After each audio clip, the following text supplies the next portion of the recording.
Imagine this for a second. A piece of media that you've been clamoring for is finally getting a big marketing push. You've been desperately searching for any piece of news like a crazed, dehydrated maniac in the desert. You watch trailer after trailer to satiate your cravings, then when the product is finally released, you feel like you've already seen most of it. There's not much that surprises you.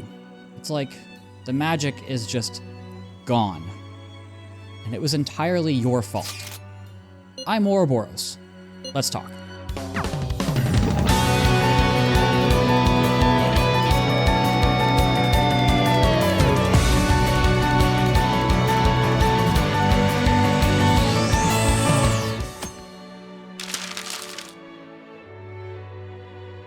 Now, obviously, as a gaming channel, this video will be diving into why you shouldn't specifically watch trailers for games, but this can really be applied to any piece of media. Games, movies, TV shows, whatever. I've stopped watching game trailers for years now, and I can honestly say that it has made a big difference in my enjoyment of games. I used to gobble up each and every piece of information that I could. I'd watch trailers, gameplay demos, first impressions, day one reviews, everything. My entire existence was dedicated to buying into the hype marketing pushes of the big new releases. I don't remember exactly when I stopped watching trailers, but it's a practice that I still strictly adhere to now. I will only watch the reveal trailer for a new game. After all, I have to have some idea of what I'm getting into, especially if it's a series that I've never played before. It gives me a general overview of what the game is about, and then cold turkey. I don't watch YouTube videos, I don't read articles, hell, I'll even leave subreddits of my favorite game series if it's something I'm particularly passionate about. I still haven't rejoined the Zelda subreddit because I need to finish Echoes of Wisdom. It's partly because of spoilers.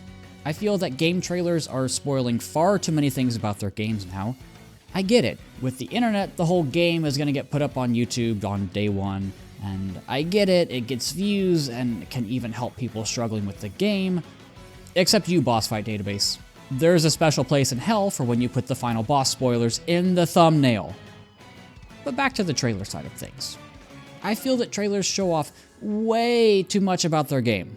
It can be story-related, like a character dying or a plot twist, but to me, that ruins it. I want to experience the story as it was intended, from beginning to end. If I watch a trailer, certain pieces of the puzzle get filled in for me. Do you want to have a jigsaw puzzle that's already been filled in a little bit? Or do you want to fill it in yourself? I imagine most people would want to do it themselves. It's rewarding when you finally realize what's going on in the story. You also run into the problem of trying to predict when certain events are going to happen. It's like you have this weird version of selective amnesia. You know events are going to happen, but you can't place when or where they will.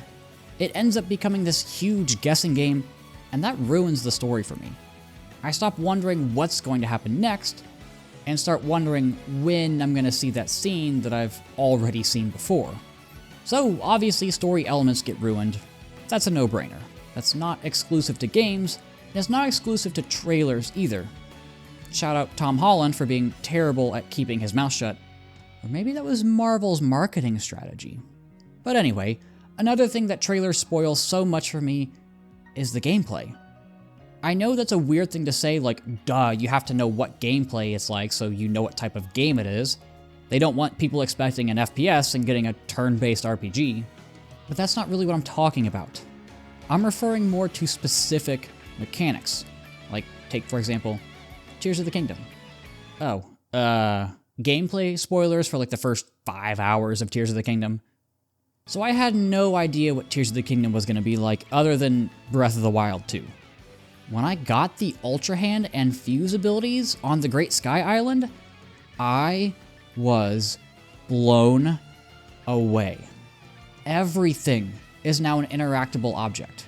Everything is now a weapon. Everything is now at my disposal. And I would have never had this realization if I had watched the trailers. I remember I was playing through Tears of the Kingdom day one and Snapchatting one of my friends about it. We live far apart, so this is what we settled on. I was ahead of him, and seeing his reactions to these two abilities is such a fond memory that I have of this game. Or seeing his reactions to the final boss, or seeing his reactions to one of the big plot moments in the game.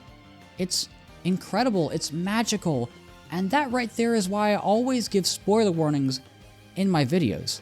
I don't want to take away that magic from someone else. I spoil every piece of game that I review, but I always put a big fat spoiler warning at the beginning of the video. I would hate myself if I took away that magic from someone.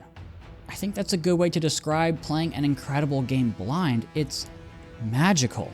It's like you're a kid again journeying through the world of Hyrule to save the princess. It's like you're stepping onto the ring world of a Halo for the first time to save humanity. It's like you finally defeated Bowser for the first time. It's a hard feeling to put into words. Wonder, amazement, catharsis, awe.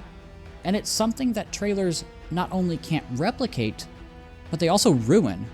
And again, I understand why companies put these types of trailers out. They have to get people to buy into the hype so that their game can sell.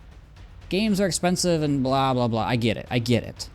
From a corporate standpoint, I understand it, but from a human standpoint, you need to find a way to preserve that magic. It's a tricky line to ride.